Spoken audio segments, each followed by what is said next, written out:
औज़ु बिल्लाहि मिनश्शैतानिर्रजीम बिस्मिल्लाहिर्रहमानिर्रहीम। आज हमने पढ़ना है बेटा हमारी जो एलएचवी पार्ट फर्स्ट की है ज़ीरो बुक के नाम से है। इसमें आज हमने पढ़ना है एनर्जी जो है बेटा मादा की एक हालत है। ठीक है, केमिस्ट्री का ये हमारा पार्ट है इस बुक का, क्योंकि केमिस्ट्री भी आपकी मेडिकल साइंस में बहुत ज़्यादा यूज़ होती है।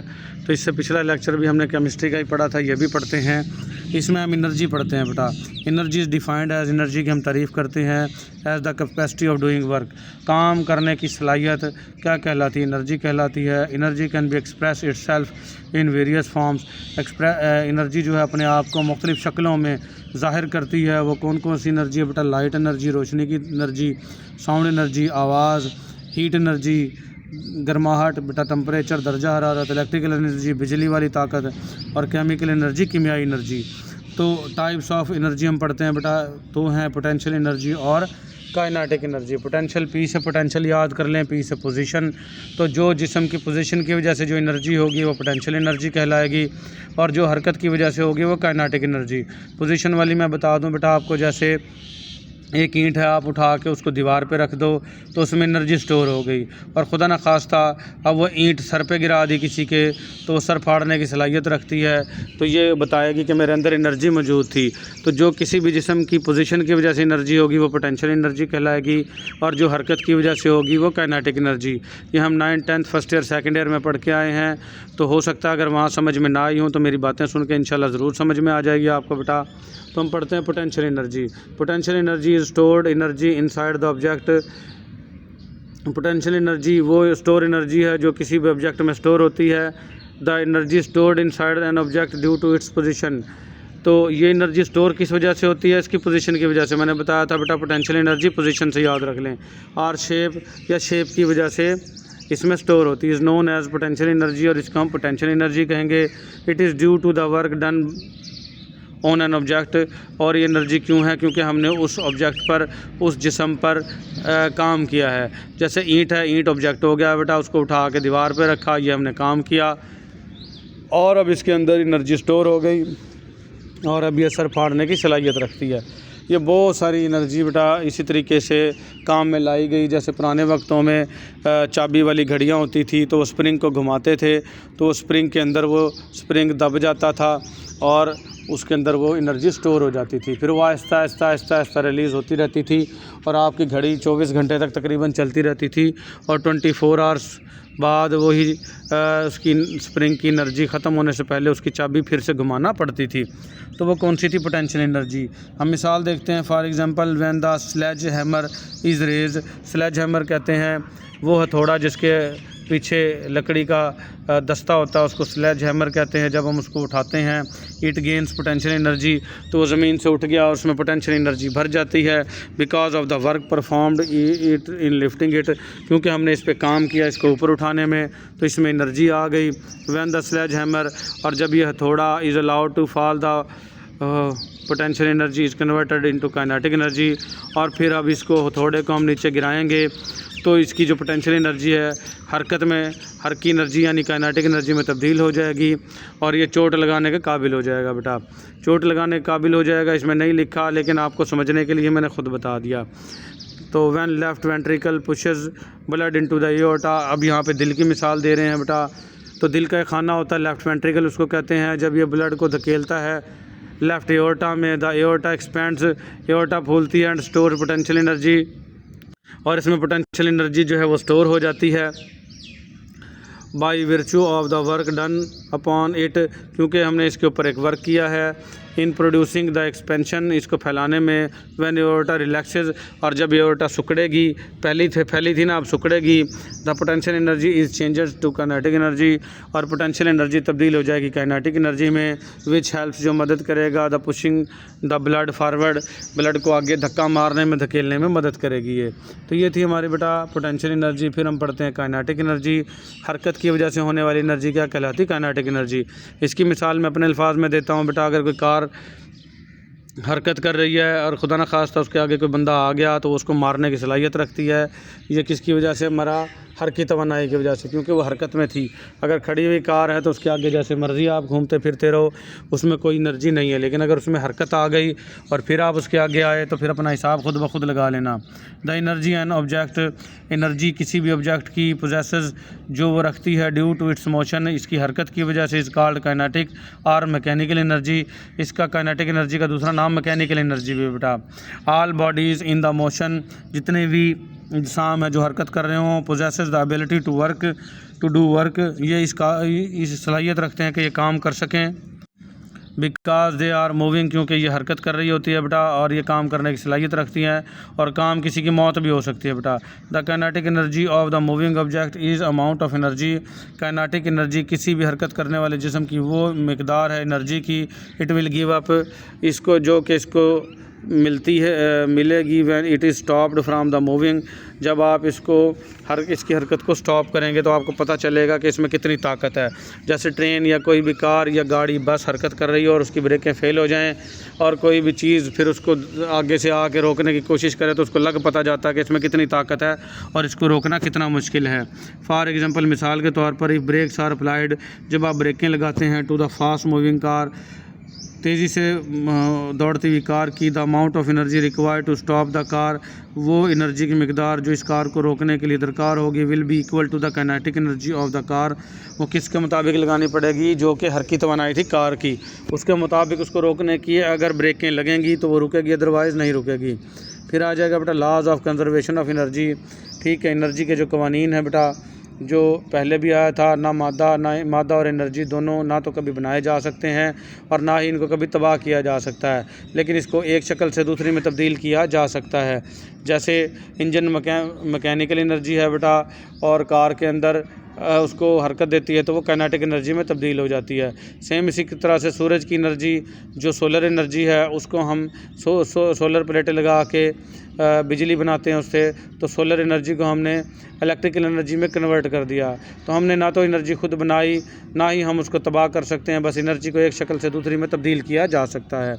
एनर्जी कैन नीदर भी क्रिएटेड, एनर्जी को ना तो कभी भी बनाया जा सकता, नीदर का मतलब कभी भी, नेवर, नॉट डिस्ट्रॉयड, ना ही तबाह किया जा सकता, but can be converted from one form to another, लेकिन इसको एक शक्ल से दूसरी में तब्दील किया जा सकता है। ये लफ्ज़ फ्राम नहीं है बेटा, बार बार ये लफ्ज़ गलती किए जा रहा है। यहाँ फॉर्म है, फॉर्म कहते हैं शक्ल, एक शक्ल से दूसरी में कन्वर्ट किया जा सकता है। एक जगह पहले वाला फ्राम ही है लफ्ज़, दूसरा फॉर्म लफ्ज़ है। फॉर एग्ज़ाम्पल, मिसाल के तौर पर, when a clock spring is wound, जब आप किसी भी घड़ी का जो स्प्रिंग है, चाबी है, वो घुमाते हैं। ये पुराने दौर का था बेटा। आजकल इसकी मिसाल खिलौनों के ले लें, खिलौने आए हुए हैं, कभी आपने देखा होगा, अक्सर उनके पीछे वो एक धागा सा होता है, धागा खींचो और उसको छोड़ दो तो वो खिलौना दूर तक भागता जाता है और वो धागा भी वापस उसके सुराख में वापस घुस जाता है। फिर दोबारा धागा खींचो तो फिर वो खिलौना भागना शुरू कर देता है। तो इसी तरीके से पहले के वक्तों में चाबियों वाली घड़ियाँ होती थी, तो जब उसको चाबी को घुमाते थे, वाउंड करते थे, इट स्टोर पोटेंशियल एनर्जी, इसमें पोटेंशियल एनर्जी स्टोर हो जाती थी। एज द स्प्रिंग अनवाइंड, जैसा स्प्रिंग खुलता था, kinetic energy is transferred, kinetic energy transfer हो जाती थी to hands of the clock, clock को चलाने के लिए। Some of the energy is changed into heat energy, और कुछ एनर्जी तब्दील हो जाती थी हीट एनर्जी में, because of the friction of produce, क्योंकि उसके अंदर रगड़ भी पैदा होती थी, तो इसलिए कुछ एनर्जी जो है वो तब्दील हो जाती थी हीट एनर्जी में। तो पोटेंशियल एनर्जी बेटा कुछ काइनेटिक में तब्दील हो गई और कुछ हीट एनर्जी में, लेकिन तबाह नहीं हुई।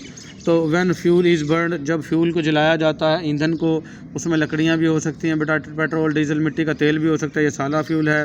The chemical potential energy stored within its molecule, जो केमिकल एनर्जी उसके मालिक्यूल में स्टोर थी, इज़ चेंज इनटू हीट, वो तब्दील होती है हीट में, एंड लाइट एनर्जी और लाइट एनर्जी में। The heat energy produce may be use to transform the water into steam, जो हीट एनर्जी पैदा हुई तो ये पानी को भाप में तब्दील करने की ताकत रखती है। The steam possesses a large amount of kinetic energy, और अब इस भाप में वो एनर्जी मुंतकिल होगी और अब इसमें काफ़ी सारी काइनेटिक एनर्जी मौजूद है, हर की तवानाई मौजूद है। And may be use to produce electric energy, और इससे बिजली पैदा करने में इस्तेमाल किया जा सकता है। इन द जनरेटर, जनरेटर में ऑफ द इलेक्ट्रिक पावर की जितने भी थर्मल पावर स्टेशन है बेटा उसमें क्या किया जाता है, उनमें बड़े बड़े बॉयलर लगे होते हैं और पानी को गर्म किया जाता है। तो उसमें ईंधन जलाया जाता है, वो फ्यूल होता है बेटा, उससे पानी गर्म होता है और उस पानी गर्म से भाप बनती है। उस भाप को एक बारीक सुराख से, जैसे प्रेशर कुकर के अंदर से बारीक सुराख से भाप निकलती है स्पीड से, इसी तरीके से उन बड़े बड़े कुकर्स की, बॉयलर्स की भाप को एक बारीक सुराख से निकाला जाता है। और वो जब भाप स्पीड से निकल रही होती है तो उसके आगे फ़ैन लगे होते हैं और पीछे जनरेटर होता है। तो उस भाप से फ़ैन घूमते हैं और उन फ़ैन से, पंखों से जनरेटर घूमता है और जनरेटर से बिजली पैदा होती है। तो ये मैंने पूरा प्रोसेस समझा दिया कि फ्यूल एनर्जी से पानी को गर्म किया, पानी ने भाप बनाई, भाप में काइनेटिक एनर्जी थी, उसने जनरेटरों को चलाया और जनरेटर चलाने से इलेक्ट्रिक पावर आपकी पैदा हुई, बिजली बन गई। तो ये था बेटा, एनर्जी को आपने ना तो बनाया ना ही जो है वो तबाह किया, बस एक शक्ल से दूसरी में तब्दील कर दिया, यानी कि फ्यूल की हीट एनर्जी को इलेक्ट्रिक पावर में तब्दील कर दिया आपने। फॉर्म्स ऑफ मैटर, मादे की हालतें हैं बेटा, ये पढ़ते हैं। Matter is divided into 3 types. Matter को हम 3 हालतों में तकसीम करते हैं, तो सबको ही पता है बेटा। ठोस, माया, गैस, यानी सॉलिड, लिक्विड और गैसेस हैं, इनकी प्रॉपर्टीज़ पढ़ते हैं बेटा। तो पहले तो ये देख लें बेटा, ये देखें बेटा, ये पिक्चर मैंने पिछले लेक्चर में भी अपलोड की थी, तो अब भी देख लें। तो ये सॉलिड है बेटा, सॉलिड के जो मालिक्यूल हैं वो क्लोजली पैक हैं एक दूसरे के करीब करीब, और इनके दरमियान में जो इंटरमालिक्यूलर स्पेसेस हैं वो ना होने के बराबर हैं। फिर ये लिक्विड आ गए बेटा, ये बेतरतीबे हैं, बेहंगम हैं, और इनके दरमियान में इंटरमालिक्यूलर जो स्पेसेस हैं, खाली जगह हैं, वो सॉलिड की निस्बत थोड़ी ज़्यादा हैं। और गैसेस जो है ये तो हैं ही बेहंगम हरकत में, और इनके दरमियान तो जो स्पेसेस हैं, इंटरमालिक्यूलर स्पेसेस, या अट्रैक्शन ना होने के बराबर है और बहुत ज़्यादा एक दूसरे से दूर दूर हैं, बहुत ज़्यादा स्पेसेस पाई जाती हैं। अट्रैक्शन कम है, स्पेसेस ज़्यादा हैं। तो अब समझ में आएंगे बेटा, सॉलिड हैं। The molecule of solid are closely packed, जैसा कि मैंने दिखाया सॉलिड के मालिक्यूल जो हैं वो क्लोजली पैक हैं। Their attraction to each other is great, इनकी जो अट्रैक्शन है एक दूसरे के साथ वो बहुत ज़्यादा है आपस में। The molecule can not move about freely, जो मालिक्यूल हैं सॉलिड के वो आज़ादाना हरकत नहीं कर सकते। दे have definite shape and size and volume, उनकी एक ख़ास शक्ल होती है, ख़ास साइज़ होता है, ख़ास ही हुजम होता है। तो ये सॉलिड की खसूसियात हैं बेटा। कोई पूछ ले व्हाट इज़ सॉलिड, तो आपने ये 4 खसूसियात लिख देनी है और आपकी पूरी बात वाज़ेह हो जाएगी। फिर आ जाएंगे लिक्विड बेटा। The molecule of liquid are placed at some distance, molecule जो हैं वो लिक्विड के वो कुछ फासले पर मौजूद होते हैं, फ्राम ईच अदर, एक दूसरे से। Than those as a solid molecule, जैसा कि सॉलिड मालिक्यूल में होते हैं उसके अलावा मौजूद होते हैं बेटा ये थोड़े थोड़े फासले पर। द फोर्स ऑफ अट्रैक्शन और cohesive force between the liquid molecule is less than the solid molecule, जो फोर्स ऑफ अट्रैक्शन है यानी मालिक्यूल जो एक दूसरे को अपनी तरफ कशिश करते हैं, इस फोर्स को कोहेसिव फोर्स भी कहते हैं। तो लिक्विड के मालिक्यूल में सॉलिड की निस्बत कम होती है लेकिन सॉलिड की निस्बत कम है। They have definite volume at given temperature, मायात का दिए गए टेम्परेचर पर एक ख़ास हुजम भी होता है एट हायर टेम्परेचर, और जब टेम्परेचर ज़्यादा किया जाए the molecule can leave the surface of the liquid, molecule जो हैं लिक्विड के वो लिक्विड की सतह को छोड़ सकते हैं। एंड इवेपोरेशन टेक्स प्लेस, और बुखारात बनकर उड़ सकते हैं। जैसे पानी बॉयल करें तो बेटा पानी बुखारात बनकर उड़ना शुरू कर देता है। तो ये प्रॉपर्टीज़ थे बेटा लिक्विड की। अब आ जाएंगी प्रॉपर्टीज़ जो हैं वो गैसेस की। The molecule of gases are placed very much apart from each other, gases के मालिक्यूल जो हैं वो एक दूसरे से बहुत दूर होते हैं। Then those of liquid and solid, liquid और सॉलिड की निस्बत दूर होते हैं। The force of attraction between molecules of the gas is almost negligible, the force of attraction जो है गैस के मालिक्यूल के दरमियान में हमेशा उसको नज़रअंदाज करते हैं क्योंकि वो ना होने के बराबर होती है। अट्रैक्शन की फ़ोर्स गैस के मालिक्यूल में होती ही नहीं। ठीक है। The molecules are free to move, molecule जो हैं गैस के वो आज़ाद होते हैं हरकत करने के लिए। The entire space available to it, जो भी स्पेस उसको मिल जाए उसी गैस को आप छोटे से डब्बे में बंद कर सकते हैं बेटा। बड़े डब्बे में बंद करें तो वही गैस बड़े डब्बे में आएगी, और पूरे घर में पूरे रूम में भी वही गैस के मालिक्यूल फैल सकते हैं। और अगर उनको बाहर निकाल दें तो जो उसको जगह मिलेगी उसमें वो फैल जाते हैं गैस के मालिक्यूल, क्योंकि उसके अंदर फोर्स ऑफ अट्रैक्शन तो होती ही नहीं है गैस के मालिक्यूल्स में। A gas has neither a volume nor a shape of its own, gas का ना तो कोई हुजम होता है और ना ही उसकी खुद की कोई शक्ल होती है। फिर हम पढ़ते हैं बेटा physical and chemical properties of matter, मादे की जो कीमियाई और तबीही हालतें हैं वो कौन कौन सी हैं, इसके मकासद क्या हैं बेटा। Describe physical and chemical properties of matter, ये सवाल बन सकता है। मादे की कीमियाई और तबीही खसूसियात के बारे में बताएं बेटा। कंटेंट्स क्या हैं, physical and chemical properties of matter, मादे की कीमियाई और तबीही खसूसियात के बारे में हमने बताना है। तो हम पढ़ते हैं बेटा physical and chemical properties of matter. तो matter possesses both physical and chemical properties, मादे के अंदर तबीही खसूसियात भी होती हैं बेटा और कीमियाई खसूसियात भी होती हैं। तो पहले हम बात करेंगे फ़िज़िकल प्रॉपर्टीज़ की जो फ़िज़िक्स से रिलेटेड है बेटा, इनको तबीही खसूसियात भी कहते हैं। Matter is made up of extremely टिनी, matter बना होता है इंतहाई छोटे इंडिविजुअल पार्टिकल नाकाबिल तकसीम ज़रात पर कॉल्ड एटम, इनको हम एटम कहते हैं। Which can neither be created और नॉट डिस्ट्रॉयड, और एटम को ना तो आप बना सकते हो ना ही आप तबाह कर सकते हो, ठीक है। Matter exist in 3 physical states, मादा 3 तबीही हालतों में पाया जाता है। सॉलिड, लिक्विड, गैस, अभी हम पढ़ के आए हैं बेटा। Matter takes up a space, मादा जगह घेरता है। मैटर हैज़ डेफिनेट मास, मादा मास रखता है। मादे की तारीफ़ ही है बेटा, हर वो चीज़ जो जगह घेरती हो और एक वज़न रखती हो मादा कहलाती है बेटा। और मादे की 3 तबीही हालतें हैं, तो सॉलिड, लिक्विड, गैस। तो ये आम सी बातें वही रिपीट होती जा रहे हैं। मैटर हैज़ डेंसिटी, मैटर की कसाफत होती है। मास या यूनिट वॉल्यूम, इसको डेंसिटी कहते हैं बेटा। Matter has specific gravity, matter की ख़ास ग्रेविटी होती है, ख़ास कशिश शक्ल होती है। तो ratio of mass of a substances to the mass of equal volume of water at a given temperature, तो किसी भी सब्सटेंस का मास जो किसी भी वाटर से उसका मुवाजना किया जाए, पानी से मुवाजना किया जाए दिए गए टेम्परेचर पर, तो उसको हम क्या कहते हैं, specific gravity. Matter can undergo physical changes, matter में कुछ तब्दीलियाँ होती हैं from one state to through another, क्योंकि एक वो हालत से दूसरी हालत तब्दील कर सकता है। मिसाल के तौर पर ice can changes to water, क्योंकि बर्फ़ जो है वो देखो पानी में तब्दील हो जाती है, हालत तब्दील हो गई। And then the steam by heating, और अब इसी पानी को आप अगर हीट करेंगे तो ये भाप में तब्दील हो जाएगा। तो तीनों हालतें आ गई। आइस जो है वो सॉलिड थी, पानी जो था वो लिक्विड था, और बुखारात जो बने वो गैस हो गई। तो सॉलिड, लिक्विड, गैस तीनों हालतें आ गई, ठोस, माया, गैस, ठीक है। In this changes the end product remain the same, ये सारी तब्दीलियाँ जो भी हो जाएं एंड प्रोडक्ट सेम रहेगी। भाप भी पानी है, पानी भी पानी है, और बर्फ़ भी पानी है, H2O है, तो ये सेम रहेंगी बेटा। For instance the water in this case, और क्योंकि इन सारे केसेस में पानी ही था, तो फिर पता चला फ़िज़िकल प्रॉपर्टीज़ की हालतें तब्दील हो जाती हैं, लेकिन जो है वो ख़ुद तब्दील नहीं होती, पानी का पानी रहेगा। चाहे उस पानी को आप बर्फ़ बना दो, चाहे बुखारात बना दो, चाहे आप उसको मेल्ट करके पानी बना दो। फिर आ जाएंगी chemical properties of matter. Chemically atoms of particular element are identical in size and shape, तो वो कहता है कीमियाई तौर पर किसी भी ख़ास एलिमेंट के जो एटम हैं वो सेम होंगे इन साइज़ में भी और शेप, शक्ल में भी।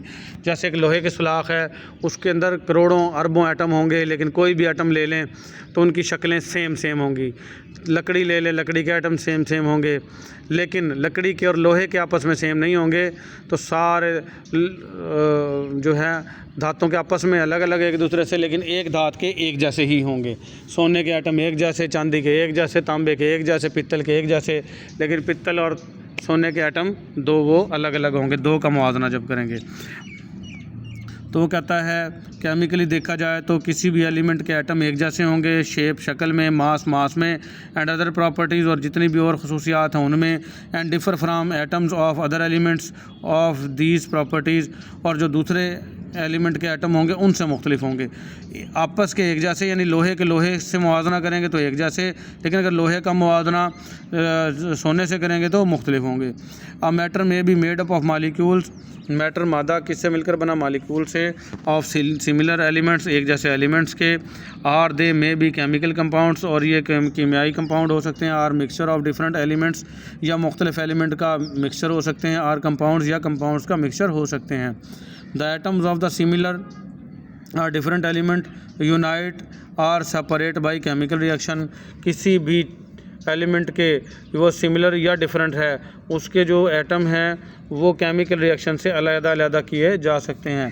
व्हेन केमिकल रिएक्शन अकर्स, जब कीमियाई जो रिएक्शन है वो रोनुमा होता है between molecules of the matter, मादे के मालिक्यूल्स के दरमियान में। The resultant changes is permanent, जो उसके अंदर तब्दीलियाँ आती हैं वो परमानेंट होती हैं, उसको आप दोबारा वही नहीं बना सकते। जैसे फ़िज़िकल प्रॉपर्टीज़ में क्या था, आपने बर्फ़ का पानी बनाया और पानी को दोबारा फ्रिज में रख दो तो बर्फ़ बना सकते हो, वो हालत आप दोबारा हासिल कर सकते हो। लेकिन कीमियाई तब्दीली में जो बन गया वो बन गया, उसको दोबारा हासिल नहीं किया जा सकता। ऐड एसिड टू समथिंग, किसी चीज़ में एसिड मिला दें, फॉर एग्ज़ाम्पल फैब्रिक, जैसे किसी कपड़े में, इट विल बर्न इट, ये इसको जला के रख देगा और दोबारा आप उसको कपड़ा नहीं बना सकते।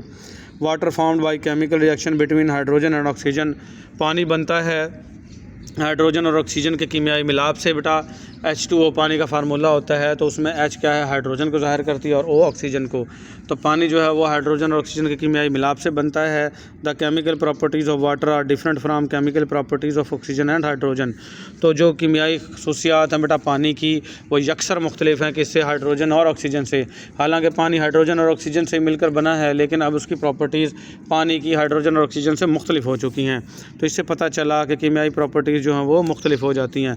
वैन एवर ताहम मैटर अंडरगोज केमिकल चेंजेस, मादा कीमियाई तब्दीलियों से गुजरता है, heat is lost or gained, तो इससे हीट या तो हासिल होती है या खारिज होती है। Volume is the amount of space an object occupies, और वॉल्यूम वो मकदार है उस जगह की जो कोई भी ऑब्जेक्ट, कोई भी शय घेरती है, वो क्या कहलाती है, उसका हुजम कहलाती है। वॉल्यूम की तारीफ़ दे दी एक लाइन में। फिर आ जाएंगे बेटा एलिमेंट, कंपाउंड एंड मिक्सचर, वो हम पढ़ेंगे बेटा अगले लेक्चर में। आज के लिए हमारा इतना ही, मिलेंगे अगले लेक्चर में। अल्लाह हाफ़िज़।